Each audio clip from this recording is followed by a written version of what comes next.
I just bought a house at 23 and I'm gonna tell you guys exactly what I did. And as you guys watch this video, you're gonna notice that I don't do a ton of like bullshit edits, animations. We keep everything very raw and authentic right here. And we're gonna get right into it, okay? I respect your guys' time, I value it. So first tip is you need to learn a high income skill. And don't worry, I'm not gonna sell you into a course or none of that bullshit. I don't have a course actually.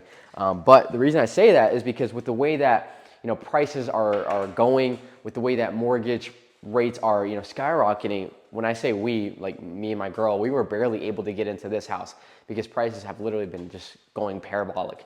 And so what I mean by that is if you're just working a regular job where you're making like 40 50K a year, just regular salary, regular 9 to 5, it's going to be that much harder when you try to buy a home because unfortunately prices just aren't going to come down. At least I don't see them coming down, and rates are still very high. So when I say learn a high income skill, that doesn't just mean like you have to do what I do, which is just like posting videos. I do TikTok shop, which is affiliate marketing. But marketing is a skill that's always going to be useful because businesses, they need to make money, right? They need to generate revenue. And so that's why marketing would be a very useful skill to have. Also, as I'm discussing in this video, I'm going to be kind of doing a little tour. Other skills that you can consider, whatever you're good at. I would never tell you like, go do this or go do that if that's not something you're naturally gifted at or something you're inclined towards. But skills like coding, skills like software, skills like sales, like you want to pick something that has a high earning potential and basically where you're not capped at however many hours you're putting in to that skill. You want to basically think of the skill as making you money based off the performance that you do, right? So not just your time. So instead of the regular 9 to 5 mindset where it's like, oh, I put in 8 hours of work here, this is gonna get me, let's say $200. Now your mindset should be like, okay, if I can make this business this much money, or if I can make this business this website, or if I can sell this house like your real estate agent or something, then I'm gonna get this much money. And so you should be more outcome driven. And again, that's part of learning a high income earning skill. And that's my first tip of advice. Also, I do have an outline here, so don't mind me. So the second thing I will say, and this is also my office right here, as you guys can see, this is where I get my work done. But my second tip I'm gonna give you guys is you need to make saving and investing a non-negotiable. Okay, so instead of buying the new TV as soon as you get your paycheck, or buying the nice watch, or going out to a fancy dinner, I get it, like it's okay to sometimes want to, I guess, spoil yourself. But when you want to buy a home, that needs to be your number one priority. That needs to be like the pillar of your life, right? Because it is a huge accomplishment. And in fact, it's most people's like number one accomplishment in life is getting a home, right? So that needs to be at your center, at the core. And so what I mean by that is everything that you do, everything that you earn, you should be putting into an investment account, like a high yield savings, I would say. I wouldn't even recommend, this is not financial advice, but I wouldn't recommend putting it into a regular bank account because it's gonna get eaten away by interest. You're not gonna get enough interest, is what I'm trying to say, as inflation rises, okay? What I would recommend instead is a high yield savings account. Also, don't do what I did, which is I put a ton of money into crypto right before we bought our house, and then I had to sell my Bitcoin at a loss because I thought the market was gonna keep going up. So if you're planning on buying something big, put it into high yield savings account. And that's actually what my financial advisor told me. Didn't listen to him, learned my lesson. But anyways, you need to be saving, you need to be investing as much as possible. You don't need the brand new TV, the nice watch, the new shoes. Again, make buying this home your pillar, and that's what you should be striving towards, as soon as you get your paycheck, putting that money away. Next thing we're gonna talk about are some honorable mentions, okay? Before we get to our final third tip, which is pretty much you want to make sure that you fix your credit. Obviously, this is very important. I used to have very, very bad credit. Well, everybody starts out with good credit, but then I fucked my credit up because of some failed business things. We're not gonna get into that, but just some failed businesses. And so I kind of screwed up my credit. And so one thing that was very important for me to get this home was obviously fixing that. And so of course you can look up ways to improve your credit, but you wanna make sure you don't have anything in collections. You wanna make sure you're paying off your credit cards in a timely fashion, and not only making the minimum payment, but trying to really get rid of any debts that you have. And so that's one thing I will say is make sure that you fix your credit. Now, the other tip I want to give you guys is don't go for the highest approval amount. And so this is definitely something that we had to learn kind of the hard way, because originally we had signed on a home that was pretty much double the price of this one.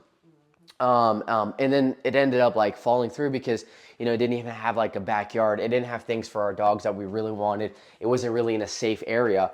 But what I'm trying to say is like that was a blessing in disguise, because God was basically telling us like, hey, this didn't work out, but maybe it's for good reason, right? So I could have been approved, excuse me, a little burp there, but I could have been approved for like just way more money than the home that we ended up going with.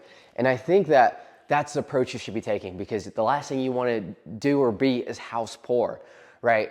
You know, you don't want your mortgage to be literally like 60, 70% of your income, which is a lot of people's situations. That's the last thing that we wanted. We wanted to feel like, hey, even if shit hits the fan, if I lose my job, if I like get injured or disabled, God, you know, hopefully that never happens, but you know, we'll be good, right? We have a rainy day fund for 6 months to a year, right? And so if your house payment is like fucking something ridiculous, like 70 to 80% of your income, that's gonna be a shit situation to be in when the storm does hit. And I'm telling you right now, the storm will fucking hit, okay? You know, yes, it's great when you're making a ton of money and you're doing amazing, your business is like skyrocketing, but there's probably gonna be a time 2-3 months out of the year where your business isn't doing as good. And so you gotta prepare for those days. And so that's one of my biggest pieces of advice. Don't just go for the highest approval amount. You know, you'll probably get approved for something like even double the amount, but just, you know, be conservative. All right. Your first home, especially since you're probably in your 20s watching this, because of the title of the video, your first home is not going to be your forever home. Like, this is literally our starter home. Like, I don't mind like this home at all. Like, I think we could live here for a very long time, be happy. It's a beautiful home. I mean, especially the way we furnished it and everything. I fucking love this home. I'll have to show you guys the backyard as well. But what I'm trying to say is your first home is not your forever home. So don't trip, don't stress, don't worry like, oh my God, it has to have this, it has to have this. And then you overextend yourself, and then now you're like crippling in fucking debt, right? So be smart with your payments, be smart with the amount you end up going with. Also, here's the home gym we've been building out. My dad's been helping me build it. We installed these lights, it's looking awesome. But last little honorable mention before we get to our third and final tip is be willing to walk away. And I know we kind of already talked about this, but we were literally like a week before closing on that other house. And I just told my realtor like, hey, we can't go through with it. Like, you know, we just feel like it's too expensive.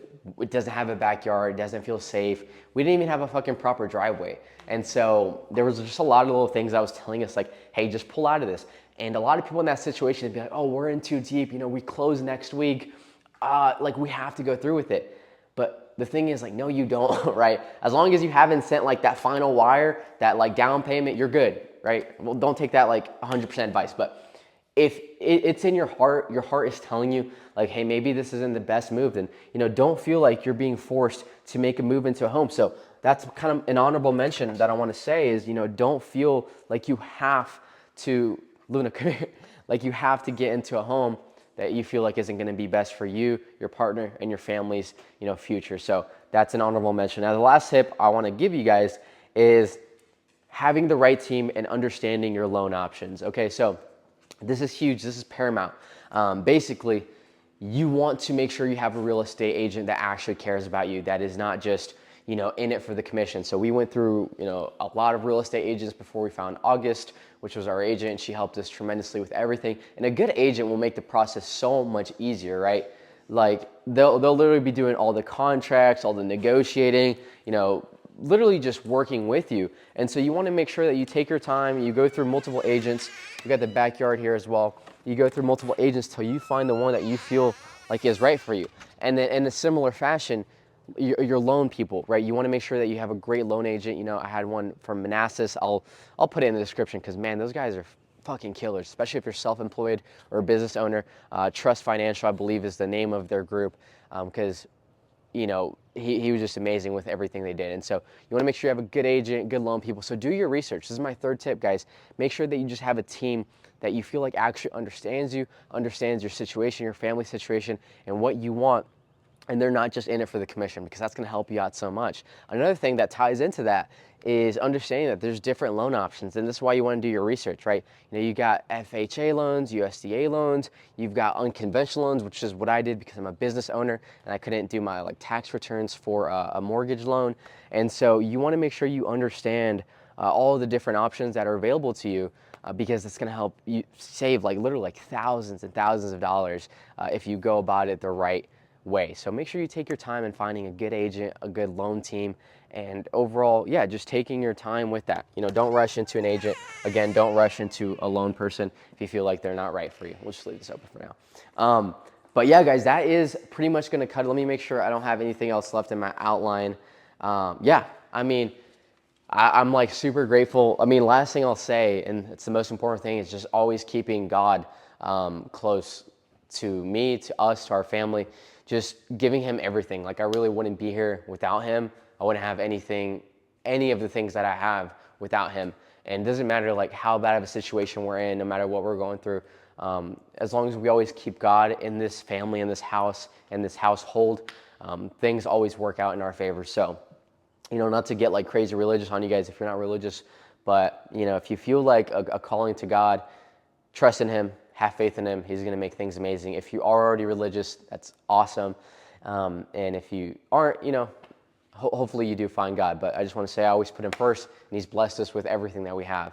So that's the most important thing, and I will always put him first, mention him in my videos. If you don't like it, that's fine, whatever. You don't have to watch my channel. There's a million other YouTubers you can watch, but I will always mention him, put him first, because genuinely I would not have the things I have without him. But I really hope you guys found some value in this video. Like I said, we don't really put a ton of like edits in here, animations, just kept it very real, very authentic. Just telling you guys from personal experience, like what my tips were for buying a home at 23. And I hope you guys are able to buy your dream home as well, your first starter home in your 20s. You know, hopefully this shows you guys that you don't need rich parents. You don't need all these like different things. And, you know, I'm not like lucky or special. Like I just put in the work, and I, you know, like I said, learned a high income skill. And I learned something that I knew was going to be greater for me. I took a bigger risk, of course, instead of just going the traditional route of going to college and getting 9 to 5. But I want you guys to know anything's possible, right? So hopefully you guys found some value in this video. If you did, drop a like. If you have any questions about the home buying process, I'll try my best to answer in the comments below. And yeah, hopefully you guys can buy your dream home very soon.